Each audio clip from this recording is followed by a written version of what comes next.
J'habite actuellement en Corée du Sud, et dans cette histoire, je vais vous raconter une expérience terrifiante que j'ai vécue. Je souffre de cauchemars et de terreurs nocturnes, sans aucune raison, qui ont commencé pendant mes examens de première année. Au début, je n'arrivais pas à me souvenir de ce dont je rêvais. Quand je me réveillais, confuse et effrayée, je mettais ça sur le dos du stress ou de la fatigue, parce que j'étais en plein dans une période d'examen très important. Cependant, les cauchemars ont continué, encore et encore, bien après la fin des examens que je croyais responsables. Avec le temps, ils sont devenus de plus en plus clairs, jusqu'à ce que je finisse par m'en souvenir de manière vivide au réveil. Et ce n'était pas la chose la plus bizarre. Le plus étrange, c'était qu'il s'agissait de 4 rêves bien distincts, qui se répétaient en boucle. Dans le premier rêve, j'attrapais violemment une femme vêtue du vêtement traditionnel coréen, dans une grande maison également de style traditionnel coréen, et je la traînais jusqu'à la cour de la demeure pour la rouer de coups sans aucune pitié. Dans le deuxième rêve, la même femme que j'avais frappée était écroulée par terre en train de pleurer. Toujours sans pitié, je l'attrapais par les cheveux et je la tirais jusqu'au puits de l'autre côté de la cour. Dans le troisième rêve, la même femme était toujours en train de pleurer, son visage inondé de larmes et de sang, et me suppliait devant le puits de l'épargner. « Par pitié, pardonnez-moi, je vous en supplie !» Mais la personne qui semblait être moi la fixait en éclatant d'un rire fou, puis la poussait dans le puits. Le quatrième et dernier rêve était le plus étrange et perturbant de tous. Debout dans la cour, j'entendais une voix de femme, mais tout ce que je voyais était le puits en face de moi. Je finissais par m'en approcher pour regarder au fond, et là, je voyais une femme souriante avec des larmes dans les yeux. Après un instant, elle éclatait de rire et me répétait ceci. « Rien ne sert de courir, il faut partir à point. Quelle joie !» Je n'arrivais plus du tout à avoir de sommeil reposant, à cause de ces 4 cauchemars qui se répétaient sans arrêt tout au long de la nuit. De désespoir, j'ai fini par aller voir un spécialiste en hypnose. Après avoir écouté attentivement mon histoire, il m'a dit que ce serait plus simple d'essayer de revivre ma vie antérieure que d'interpréter mes rêves. Bien que mal à l'aise et très sceptique, j'ai malgré tout essayé de me prêter au jeu pour revivre ma vie passée. À ma grande surprise, l'hypnose a fonctionné, et ce que j'ai vu correspondait à mes rêves. Dans ma vie antérieure, j'étais apparemment une femme, et j'avais une servante qui s'appelait Seyeon. Mon apparence physique n'avait rien d'exceptionnel, et je ne semblais posséder aucun talent particulier. Seyeon, en revanche, était très belle et très talentueuse dans plusieurs domaines. Un jour, j'ai entendu des personnes discuter. Ces personnes semblaient être mes parents, et ils disaient qu'ils voulaient marier Seyeon à quelqu'un, en la faisant passer pour leur fille à ma place.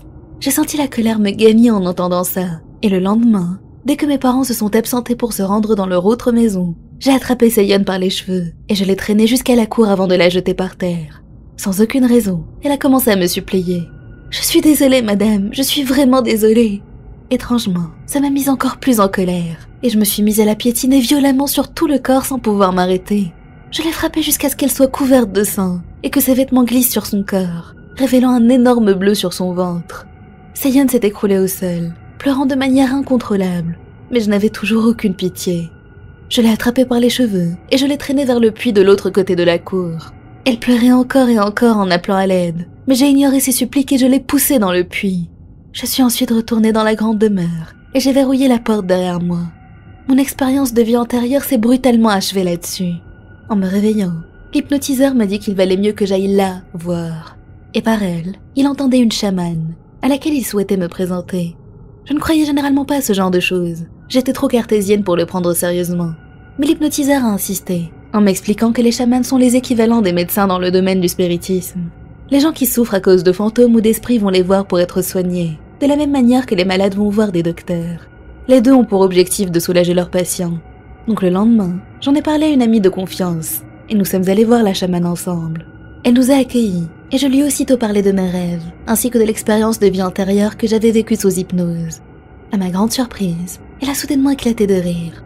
Elle riait tellement que toutes ses dents étaient visibles, mais elle a très vite retrouvé son sérieux. Son expression était tellement effrayante que j'ai senti une peur profonde me gagner.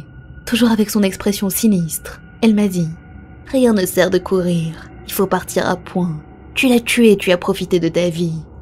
Tu n'as même pas pensé à récupérer son corps. Quelle cruauté tu as montrée. Elle a gagné la partie. » Elle a fixé mon visage choqué pendant quelques secondes, puis a levé les yeux vers le plafond. Des larmes ont soudainement commencé à couler sur ses joues. Cette pauvre petite chose. Elle a dû être tellement apeurée et triste. Elle a continué à marmonner des choses que je n'ai pas pu entendre, avant de sembler soudainement inquiète et me demander « As-tu un bébé qui va bientôt entrer dans ta vie ?» Surprise, J'ai immédiatement pensé à ma tante qui était enceinte et qui devait accoucher dans tout juste un mois. Je lui avais acheté des chaussures pour son bébé. J'étais tellement choquée par ces questions que je l'ai fixée avec des yeux écarquillés sans pouvoir répondre. Elle a alors frappé la table de sa main, fort, et a répété sa question. « Le bébé, ai-je bien raison ?» À présent effrayée par toute cette situation, j'ai senti les larmes monter et j'ai hoché la tête en silence. « Je vois, je m'en doutais. Tu as de gros problèmes. Il est désormais trop tard. Tu aurais dû tuer le bébé. » Ne comprenant plus rien, j'ai échangé un regard anxieux avec mon ami, qui lui a demandé de s'expliquer. Et pourquoi diable devrais-je tuer un bébé?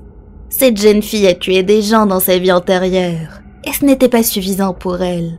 Elle l'a jeté dans le puits et a profité de sa vie. Sa colère et sa rancœur se sont accumulées encore et encore. Et maintenant, elle est venue à elle.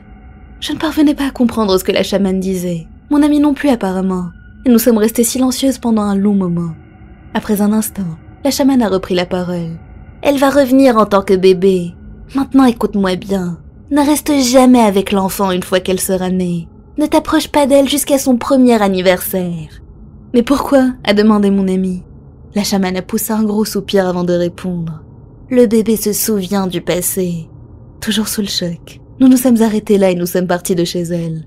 Je refusais de croire ce qu'elle nous avait dit, et mon ami partageait mon avis, me disant que la chamane était probablement folle. Cependant, à ma grande surprise, mes cauchemars se sont complètement arrêtés après cette visite. Un mois est passé pendant lequel j'ai pu à nouveau apprécier mon sommeil, jusqu'à ce que ma cousine soit née. Quelques jours après la nouvelle, j'ai accompagné ma mère pour aller rendre visite à ma tante à la maternité. Ma mère a demandé à sa sœur quel nom elle allait donner à son bébé, et ma tante a souri avant de lui répondre sans hésiter. Mon cœur a failli s'arrêter lorsque j'ai entendu le prénom qu'elle avait choisi. C'était Seyeon. Elle nous a expliqué que c'était sa belle-mère qui lui avait proposé ce prénom, comme il était de tradition en Corée, et qu'un spécialiste lui avait dit que ce prénom apporterait à son bébé santé et prospérité. J'essayais de me convaincre que ce n'était qu'une coïncidence, mais mon oncle a éclaté de rire et a dit « Vous avez vu la tache de naissance qu'elle a sur le ventre? Elle est unique. Je pensais au début que c'était un bleu, mais pas du tout. » Tout en parlant, il a relevé les vêtements du bébé pour nous montrer ce qu'il voulait dire. Et à ce moment-là, j'ai failli m'évanouir sous le choc. La tache ressemblait comme 2 gouttes d'eau au bleu de la fille de mes rêves. J'ai dit à ma mère que je ne me sentais pas bien et que j'allais prendre l'air, et j'en ai profité pour rentrer directement chez moi. Quand ma mère est rentrée à son tour ce soir-là, je lui ai tout raconté. Elle ne m'a évidemment pas cru au début, et a même ri, mais elle a changé d'avis quand elle a vu mon expression. Le lendemain, elle m'a emmenée à un temple. Sur place, un moine nous a accueillis et nous a conduites à la salle des prières. Pendant plusieurs jours, nous avons effectué des cérémonies funéraires en hommage à la femme nommée Seyeon, en lui demandant son pardon. Ma tante me manquait, mais j'ai tout de même décidé de suivre le conseil de la chamane et de ne pas lui rendre visite jusqu'au premier anniversaire de ma cousine. Environ 2 mois plus tard, j'ai fait un rêve. La fille de ma vie antérieure était là, et elle pleurait. À mon réveil, j'ai immédiatement téléphoné à la chamane que j'avais rencontrée, et elle m'a dit que c'était bon signe, que tout était rentré dans l'ordre et que rien n'allait m'arriver. Pour être franche, je ne sais pas si j'aurai le courage de voir ma cousine un jour, mais j'espère réussir à surmonter cette peur irrationnelle.